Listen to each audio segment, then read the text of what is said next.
UB24 YouTube চ্যানেলে সবাইকে স্বাগত জানাই।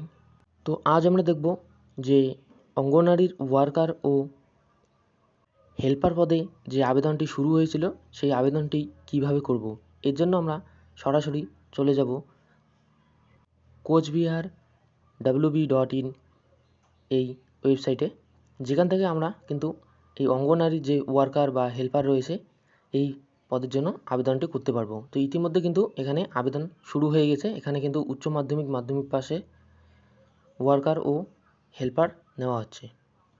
যারা এখনও এই চ্যানেলে নতুন রয়েছে চ্যানেলটি অবশ্যই সাবস্ক্রাইব করে রাখবে, কারণ আমাদের এই চ্যানেলে প্রতিনিয়ত বিভিন্ন রকম চাকরির ফর্ম ফিল আপের আপডেট এবং বিভিন্ন চাকরির খবর দিয়ে থাকি।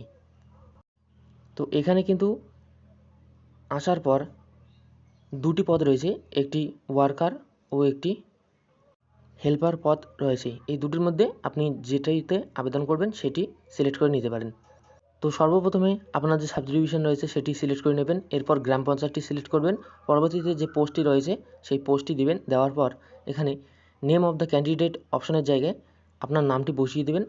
আপনার নামটি বসা হয়ে গেলে পরবর্তীতে ফাদার্স নেম অপশনে বাবার নাম এবং মাদার্স নেম অপশনে মায়ের নাম বা গার্জিয়ান, অর্থাৎ যদি বিবাহিত হয়ে থাকে সেক্ষেত্রে গার্জিয়ানের নাম দিয়ে থাকবেন, মানে হাজব্যান্ড বা স্বামীর নাম।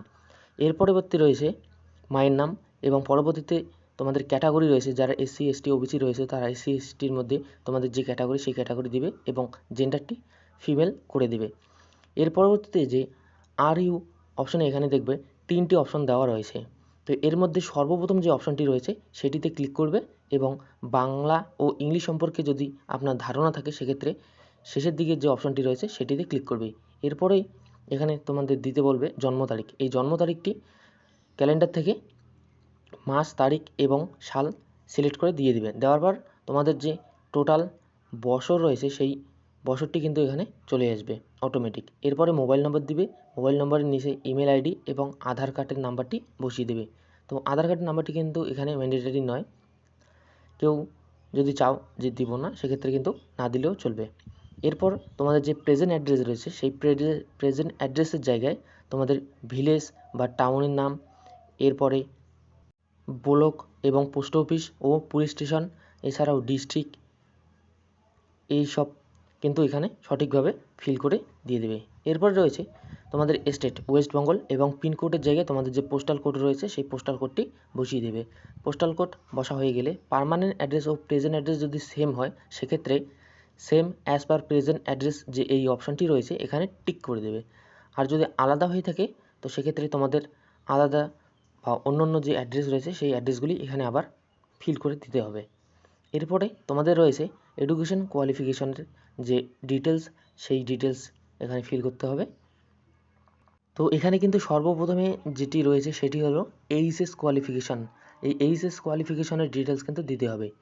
তো এখানে সর্বপ্রথম এইচএসের জায়গায় যে বোর্ড বা কাউন্সিল বা ইউনিভার্সিটির আন্ডারে তোমরা পাস করেছো সেক্ষেত্রে এখানে এইচএসের সেই বোর্ডটি লিখে দেবে এবং স্ট্রিম অর্থাৎ যে সাবজেক্টগুলি রয়েছে সেই সাবজেক্টগুলি দিয়ে দেবে।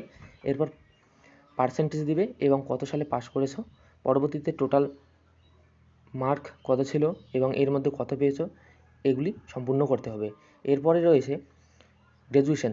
যদি কেউ গ্র্যাজুয়েশন করে থাকো সেক্ষেত্রে গ্র্যাজুয়েশনের সেই বোর্ডের নাম, পার্সেন্টেজ, ইয়ার অফ পার্সিং অর্থাৎ যে সালে পাস করেছে সেই পাস, এবং এছাড়াও রয়েছে কতর মধ্যে পরীক্ষা হয়েছে এবং কত পেয়েছে সেই সমস্ত কিছু এখানে দিয়ে পরবর্তীতে আদার্স রয়েছে, যদি কেউ আদার্স কোনো স্ট্রিম থেকে পাস করে থাকো সেক্ষেত্রে দিতে পারো, আর যদি মনে করো যে না দিব তো সেক্ষেত্রে না দিলেও কিন্তু চলবে।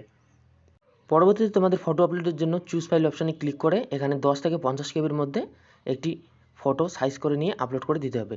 এবং সিগনেচারের জন্য তোমাদের সিগনেচারের যে এই চুজ ফাইল অপশানটি রয়েছে এখানে ক্লিক করে সিগনেচারটি আপলোড করতে হবে। সিগনেচারটি যেন 10 থেকে 20 কেবির মধ্যে হয়।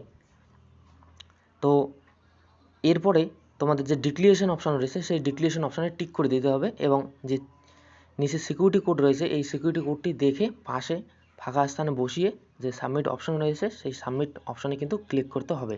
সাবমিট অপশানে ক্লিক করা মাত্র কিন্তু তোমাদের সামনে একটি রেজিস্টার নম্বর শো হবে। এই রেজিস্টার নম্বরটি দিয়ে কিন্তু তোমাদের পরবর্তীতে স্ট্যাটাস চেক করা যাবে এবং এই রেজিস্ট্রেশন নম্বরটি দিয়ে আমরা পরবর্তীতে এই প্রিন্ট অ্যাকনলেজমেন্ট রিসিপ্টটি বের করব। তো এর জন্য ব্যাক চলে আসবে, ব্যাক চলে আসার পর যে বি নম্বর অপশন রয়েছে এখানে ক্লিক করবে। ক্লিক করার পর প্রিন্ট অ্যাকনলেজমেন্ট স্লিপ এই অপশানটি চলে আসবে।